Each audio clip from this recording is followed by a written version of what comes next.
पूर्णवासी 100 रुपए के पुरस्कार भेजने लड़का के आशीर्वाद के रूप में भैया ने के बार बार लोग दिन रात आशीर्वाद के चाहना रहता। जय हो जय हो। अरे मन होना तुझे के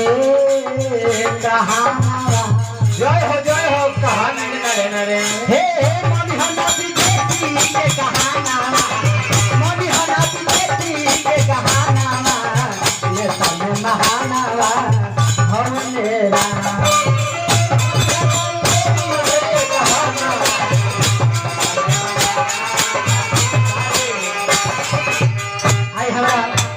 हेमतपुर निवासी हमारा मनोज भैया हाँ 500 रुपये के पुरस्कार भैया भेजनी लड़का के आशीर्वाद के रूप में लाल भैया के